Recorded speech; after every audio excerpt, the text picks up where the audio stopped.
안녕하십니까.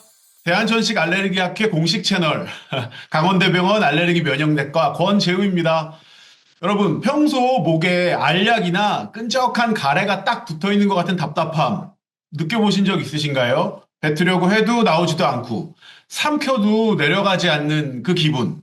전 인구의 한 45%가 평생 한 번은 경험할 정도로 매우 흔하다고 합니다. 특히 어떤 분들은 이 혹시 목에 문제, 뭐 암이 생긴 건 아닐까? 이런 두려움에 병원을 찾으시고 뭐 검사를 해봐도 대부분은 별 이상이 없다 그러고 그래서 혹은 이 목의 이물감을 목의 유령이라고 부르기도 합니다. 이러한 목 이물감의 정확한 원인, 체계적인 검사, 그리고 어떻게 하면 좀 완화시킬 수 있을지 이런 부분들 오늘 전문가 모시고 낱낱이 파헤쳐 보겠습니다. 오늘은 이 목 이물감 환자, 굉장히 경험 많으신 인제대 일상백병원 알레르기내과 정재원 교수님 모시고 알아보겠습니다. 선생님 안녕하세요. 네, 안녕하십니까. 네, 선생님. 이 목 이물감이라는 거 참 고생하시는 분들이 많은데요. 아주 역사가 길다고 들었습니다. 뭐 얼마나 오래된 건가요? 네, 문헌에 보고된 거는 기원전 2500년 전부터 히포크라테스라는 분이 이게 문헌에 처음 기록을 했고요. 1700년도경에 목 근육이 수축하거나 이제 갑상선의 연골이 압박돼서 이런 증상이 생긴다라는 보고도 있었고, 이게 대부분 이제 심리적으로 불안하신 분들한테서 많이 이제 보고가 됐기 때문에 히스테리와 관련된 히스테리성 이물감이라고 하는 의학 용어가 처음 생겼습니다. 그렇지만 이제 의학이 발전되면서 굳이 이제 히스테리나 신경과 심리적인 원인이 없는 분들한테서도 이런 증상들이 많이 보고됐기 때문에 이제는 히스테리의 말이 빠지고 그냥 모기물감, 인후두의 모기물감 이런 식으로 이제 표현이 되었습니다. 네. 예, 인구의 뭐 한 45% 반이 앓고 지나간다고 하는데 역사도 굉장히 오래된 역사가 있는 것 같습니다. 교수님 워낙 경험이 많으셔서 환자분들이 주로 뭐 어떤 표현을 하시는지 어떻게 느끼는 게 오늘 그 주제에 해당이 되는지 한번 말씀 부탁드립니다. 네, 환자분들이 일단 여러 곳의 의료기관을 거쳐서 만족할 만한 대답을 못 하시는 상태에서 많이 방문하는데요. 제일 흔한 표현은 목에 뭐가 딱 걸려 있는데 이게 뱉으려도 해도 안 나온다. 목에 가래가 탁 붙어 있는 것 같다. 이렇게 호소하시고요.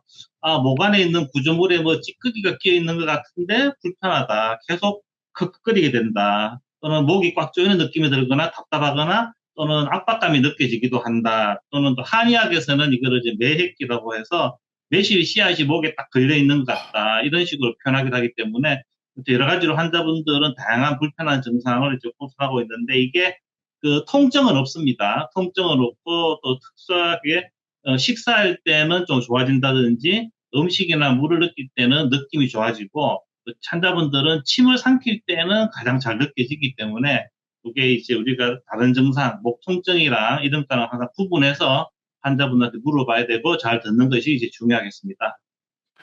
예, 답답함을 느끼는데 뭔가 이렇게 오히려 침을 삼키거나 뭐 뭘 먹을 때는 또 좀 좋아진다라고 하시는 건 이 뭐 삼키는 거에 관련된 기능 문제는 아닌 것처럼 들립니다. 이 네. 불편감, 이게 뭐 정식적인 건가요? 이게 왜 생기는지 조금 여쭤보겠습니다.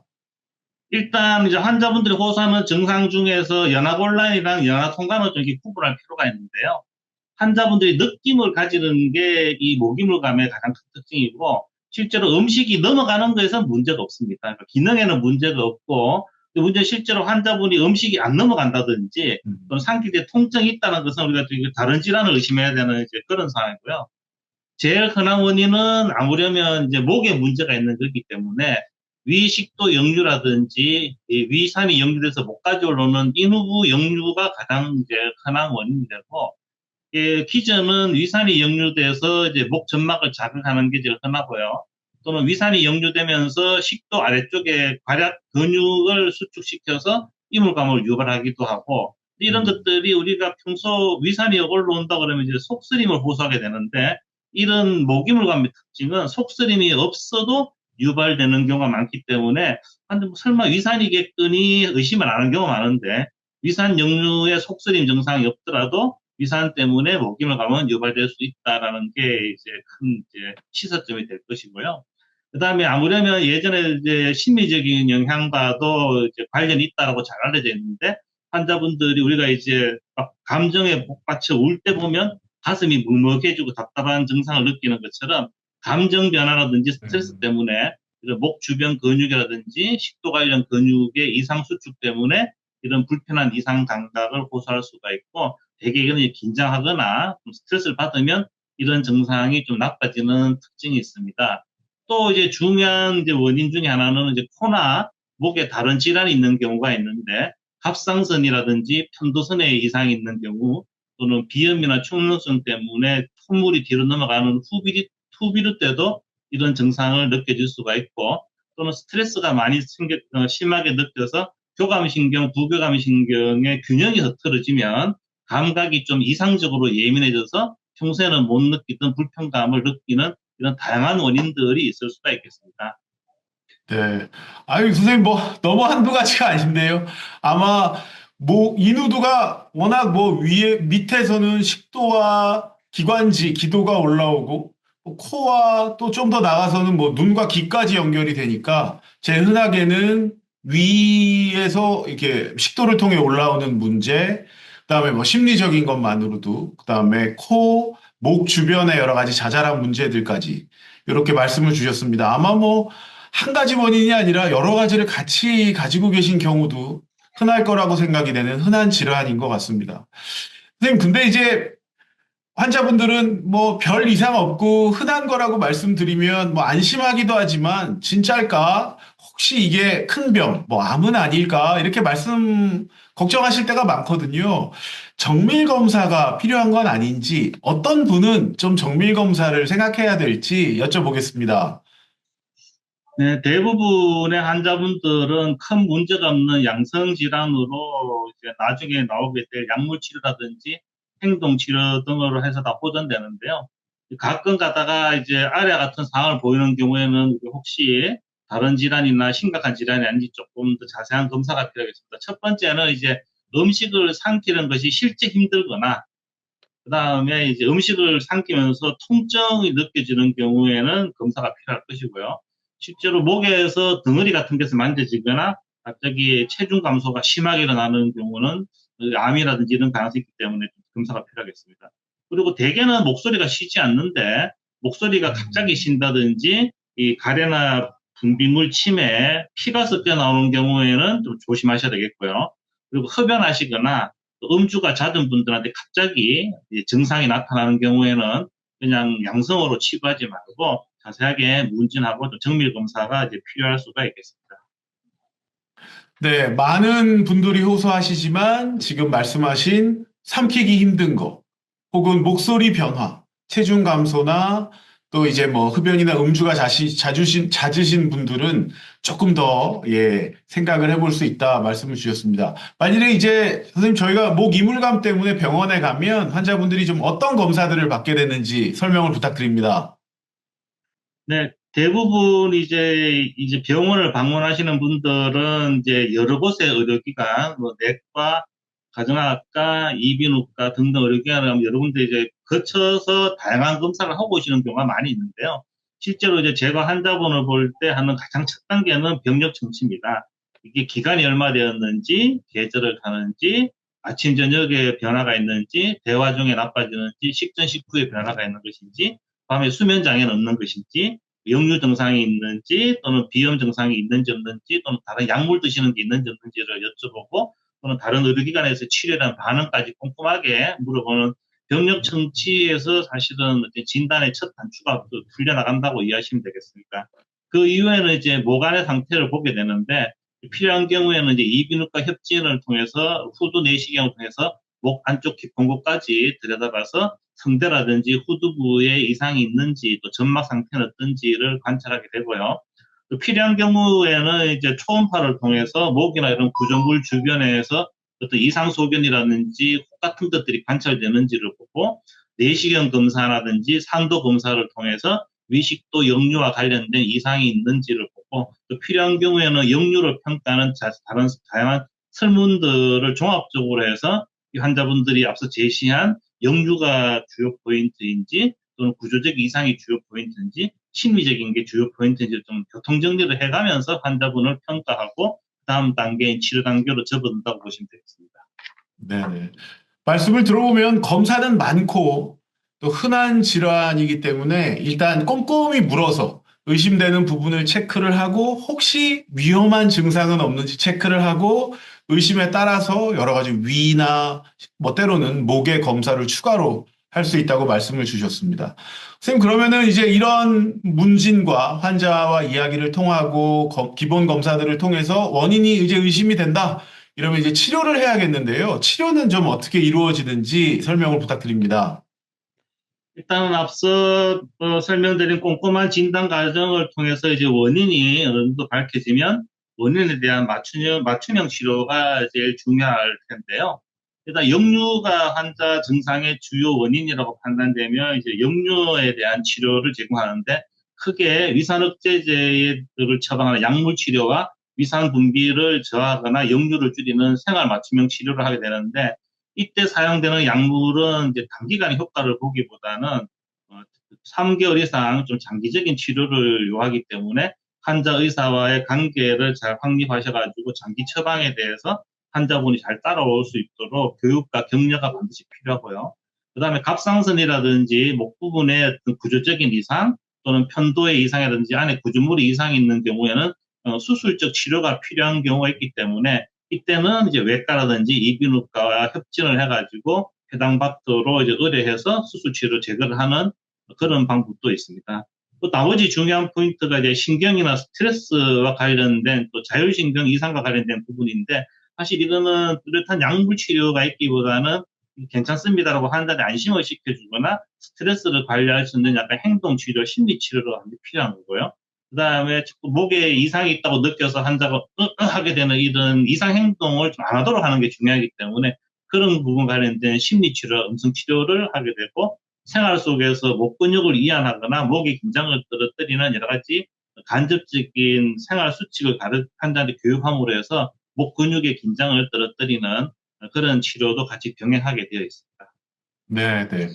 아니, 저는 참 그 선생님 말씀 중에 와닿는 게 위가 원인이라서 저희가 이제 그 위산 억제제나 이제 이런 걸 쓰는 경우에 한 2에서 3개월 조금 꾸준히 드셔야 효과를 본다는 거. 약 먹으면 위산이야 금방 줄어들지 몰라도 그게 목의 어떤 느낌까지 호전시키는 데는 시간이 더 걸릴 수 있어서 환자분들 한두 번 먹고 에이 뭐 효과 없네 이러고 오시면 정말 답답하게 시간만 늘어지는 경우들이 있어서 오랜 세월 보통 이제 고생하신 분들은 이쪽에 예민함이 조금 좋아지는데 그런 원인들이 좀 충분히 조절되기 위해서 위산 역류의 경우에 최소 3개월 이상의 꾸준한 복용이 필요하고 또 말씀하신 것처럼 이 행동 관리 자꾸 이렇게 이제 하게 되면 이게 여기 예민함을 더 돋구고 어떨 때는 이제 뭐 상처를 내 가지고 더 예민함을 만드는 경우들도 있습니다. 자, 이렇게 어떤 질환을 의심해서 적절한 설명을 듣고 치료하고 좋아지면 참 좋겠는데, 그걸 원해서 병원에 오실 텐데, 사실 또 많은 경우에 뭐 별 이상이 없습니다. 라는 말을 듣게 되는 경우들도 많거든요. 더 불안할 것 같고, 나는 불편한데, 그런 분들에게 어떻게 좀 조언을 해드리면 될까요? 네, 일단은 이렇게 자세한 검사를 하더라도 우리가 뚜렷한 원인을 찾지 못하는 경우가 꽤 많이 있고요. 이 상태에서 제일 중요한 것은 이제 진료하시는 의사분이 이제 특별한 이상이 아닌 거 이제 의사도 안심을 해야겠죠. 의사도 안심을 하고 환자분한테 이게 심각한 질환, 제일 걱정되는 게 이제 암이라든지 이런 부분인데요. 심각한 질환이 아님을 이제 인식하고 말씀드리고 환자를 안심시켜주는 게 제일 중요하겠습니다. 이런 안심과 더불어 생활치료라든지 행동치료를 통해서 또 많은 환자분들이 증상 개선을 호소한다는 보고들이 꽤 많기 때문에 우선은 안심시켜드리고 의사 환자 관계를 발전시켜서 환자를 지지해주면서 필요한 행동요법이라든지 심리치료를 환자가 따라오도록 유도해서 좀 길게 끌고 가면 대부분 환자가 좋아지게 되고요. 그런 측면에서 이제 환자가 좀 불안해하거나 좀 약간 강박적으로 스트레스를 많이 받는 것 같으면 심리 상담이라든지 이런 부분을 좀 전문적으로 들어갈 수도 있고요. 만약에 환자분들이 심리적으로 많이 불안하다고 좀 판단해서 이거는 신경과 정신과적인 약물이 필요하겠다 싶으면 안정제 같은 것들을 좀 소량씩 처방하기도 하지만 이제 또 그렇게 하면 또 환자분들께서도 이제 신경안정제나 이런 약물에 대한 약간 다른 걱정도 하시기 때문에 그 전 단계인 심리치료, 또 안심, 이것을 사실은 적절하게 또는 지속적으로 환자분들한테 강조해 주는 게 제일 중요하다고 보겠습니다. 네, 선생님. 심리치료와 안심 말씀하셨는데 참 그것과 밀접하게 붙어 있는 게 처음에는 뭔가 불편함이 있어서 시작한 목 이물감이겠지만 이 개인의 어떤 습관, 이게 불편하니까 자꾸 이렇게 진짜 뭐 피맛이 날도록 목을 이렇게 긁으신다든가 이게 뭐 벌써 뭐 몇 년, 뭐 십수년, 수십 년을 하고 오시는 분들도 있어서 결국은 선생님도 정말 많이 말씀하시겠지만 이 뭐 생활 관리, 어떤 목 건강 수칙 이런 거를 이제 많이 말씀을 해주실 것 같습니다. 오늘 시청자분들께 목 건강 수칙, 이 목 이물감 완화 방법을 좀 알려주시길 부탁을 드립니다. 네, 저도 환자분을 진료하다 보면 이 생활 수칙이 중요하다는 걸 알지만 환자분들을 이끌고 치료 과정에 동참하기도 하는 게 사실 어려운데요. 대부분 환자분들이 신속한 증상 개선 효과를 기대하시지만 이 목 이물감만은 1, 2주대로 끝나는 게 아니고 되게 몇 달 단위로 길게 끌고 가야 되기 때문에 진료실에서 의사 선생님도 좀 확신을 가지고 환자분들을 좀 주도적으로 이끌어서 치료 과정에 동참시키는 것이 이제 제일 중요하겠습니다. 이게 또 의사도 환자분들도 약물 치료를 우선하지만 제가 봤을 때 모기물감은 약물 치료보다는 비약물 치료가 더 중요한 것 같고 아까 말씀드린 행동이나 이런 심리 치료가 더 중요하기 때문에 그런 측면에서 말씀드리면 이제 목의 건조감 때문에 이런 이물감이나 이런 것들이 악화되고 심해지기 때문에 이제 우리가 적절하게 수분 섭취를 해야 되는데 이게 그냥 물 많이 드세요라고 얘기하면 그냥 사발로 드시기 때문에 별로 도움이 안 되고요.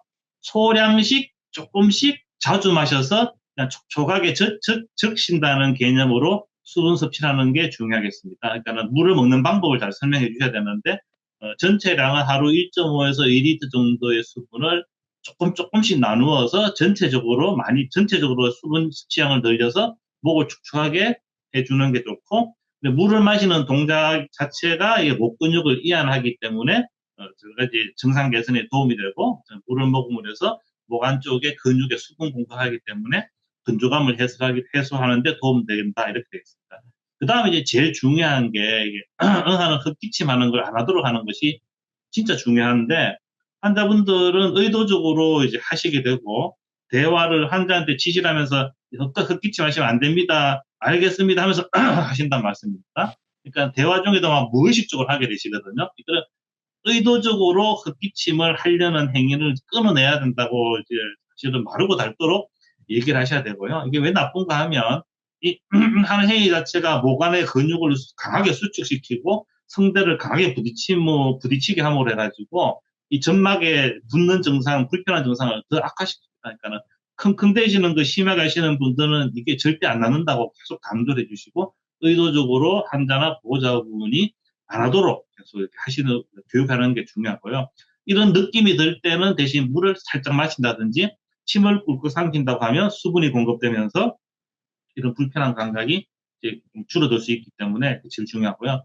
또 이제 위산 역류와 관련된 부분이 가장 중요한 부분을 차지하기 때문에 역류를 예방하기 위한 위산 역류, 식도 역류, 위산 역류에 대한 생활 수칙들이 여기 똑같이 적용된다고 보시면 되겠습니다. 먼저 이제 잠들기 전에는 음식 섭취를 하지 않고 또 술이나 담배, 카페인, 탄산음료 또는 맵고 기름진 음식 이런 것들이 괄약 등 기능을 떨어뜨리기 때문에 역류가 잘 조장되는 그런 환경이 되기 때문에 이런 음식들을 이제 가능하면 드시지 않도록 좀 줄여서 드시도록 설명을 드리고요. 이런 것들을 이제 말로 하면 환자분들이 돌아가서 선생님이 뭐라 했는지 기억이 안 난다고 말씀을 하시거든요. 그러니까 저 같은 경우에는 이렇게 생활 습관 교정하시는 메모지를 하나 적어가지고 환자분들하고 보호자분한테 줄로 그어가면서 이렇게 나눠드리고 근데 한 번 받아가셔도 잘 모르시기 때문에 오실 때마다 이제 이런 걸 강조해서 이제 드리고 있습니다.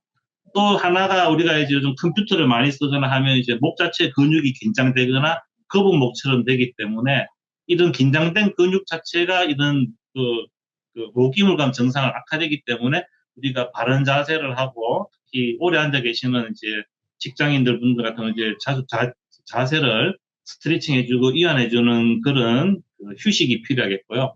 입을 크게 벌린다든지 하품을 크게 하면 목 근육이 이완되면서 이제 목관 공간이 넓어지고 이런 이물감 증상을 해소하는 데 도움이 되고 껌을 씹는 동작, 아와 이렇게 목을 많이 트는 운동, 그다음에 이렇게 목을 가끔씩 우리가 요가에서 하는 듯한 여러 가지 근육 풀어주는 이런 것들을 병행함으로 해서 이런 긴장들, 무기물감 증상을 많이 개선할 수 있을 것 같습니다.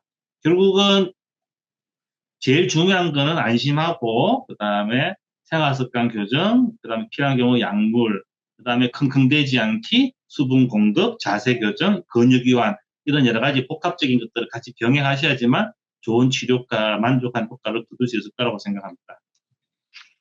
네, 선생님. 아이, 뭐, 정말 풍부한 경험에서 너무 다양하고 중요한 얘기들 해주셨습니다.